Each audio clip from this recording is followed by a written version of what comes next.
सत्य की राह आसान नहीं होती, यह कांटों से भरी होती है, चुनौतियां भी देती है और कई बार इसकी कीमत चुकानी भी पड़ती है। लेकिन क्या सत्य के लिए सब कुछ त्याग देना चाहिए? आज की कहानी उस महापुरुष की है जिसने न केवल सत्य को जाना बल्कि उसे जिया। जब राजसत्ता ने उसकी परीक्षा ली, जब मृत्यु का भय उसके सामने खड़ा था, तब भी वे सत्य पर अड़िग रहे। महात्मा बुद्ध, जिन्होंने सिद्ध कर दिया कि सत्य से बड़ा कोई बल नहीं होता। सत्य का मार्ग आसान नहीं होता क्योंकि यह सबसे पहले तुमसे तुम्हारी परछाई छीन लेता है। महात्मा बुद्ध ने भी यह अनुभव किया जब उन्होंने राजमहल का वैभव छोड़ दिया। राजकुमार सिद्धार्थ के पास सब कुछ था, धन भी था, ऐश्वर्य भी था और शक्ति भी थी, लेकिन उन्होंने महसूस किया ये सब झूठा है। उन्होंने सत्य को खोजने का निर्णय लिया। यह पहला कदम सबसे कठिन था क्योंकि जब तुम सत्य की राह चुनते हो तो दुनिया तुम्हें छोड़ देती है। परीक्षा तब आती है जब तुम सबसे कमजोर होते हो। बुद्ध ने सत्य की खोज में अपने शरीर तक को भी त्याग दिया। जब उन्होंने जंगलों में कठोर तप किया लेकिन कोई उत्तर नहीं मिला। जब वे सबसे कमजोर थे, जब उनका शरीर टूट चुका था, तभी असली परीक्षा आई। याद रखना, परीक्षा तभी आती है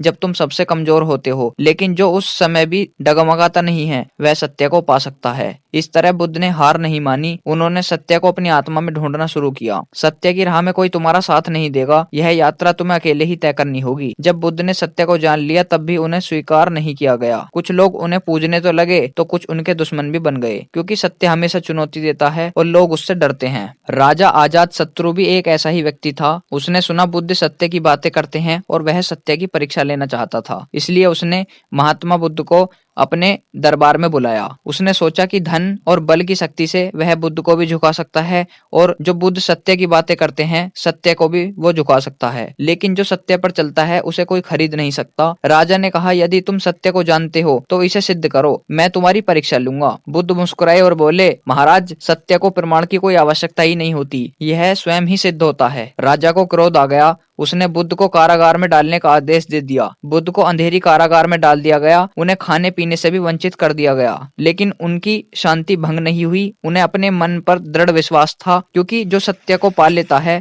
उसे कोई हिला नहीं सकता। सैनिकों ने पूछा, क्या तुम अब भी लगता है कि सत्य की सबसे बड़ी शक्ति है? बुद्ध बोले, सत्य को जितना दबाओगे वह उतना ही प्रकट होगा। 3 दिन बाद राजा ने बुद्ध को फिर से दरबार में बुलाया। राजा ने पूछा, बुद्ध बताओ, क्या तुम अब भी सत्य पर विश्वास करते हो? भगवान बुद्ध ने कहा, महाराज, सत्य वह दिया है जो तूफानों में भी जलता है। राजा हैरान था। उसने पहली बार किसी को निडर देखा। सत्य को मारने की कोशिश की जा सकती है, लेकिन कभी सत्य मरता भी नहीं। अजात शत्रु के हाथ कांपने लगे। सिंहासन से उतरकर उसने बुद्ध के चरणों में अपना सिर झुकाया और बोला, आज से मैं भी सत्य के मार्ग पर चलूंगा। उस दिन से राजा अजात शत्रु न्यायप्रिय शासक बन गया। जनता के प्रति एक न्याय वाले शासन लागू कर दिया गया। जब सत्य की जीत होती है तो पूरी दुनिया बदल जाती है। चलो, अब तुम ज्यादा मत सोचो। क्या तुम सत्य की राह पर चलने के लिए तैयार हो? यह रास्ता कठिन है, तुमसे सब कुछ छीन सकता है, लेकिन यदि तुम इस पर अड़िग रहे तो तुम्हारा नाम इतिहास में भी अमर होगा। सत्य चुनौती भी तो देता है और दुनिया की ठोकरें भी खानी पड़ती हैं, लेकिन सत्य एक ऐसी मजबूती है जो इसे पा लेता है वो कभी हारता नहीं है। सत्य की राह आसान नहीं होती, लेकिन इसकी शक्ति असीमित होती है। याद रखना, सत्य का मूल्य बहुत होता है, लेकिन इसकी शक्ति हमेशा अमर रहेगी और हमेशा अमर रही है।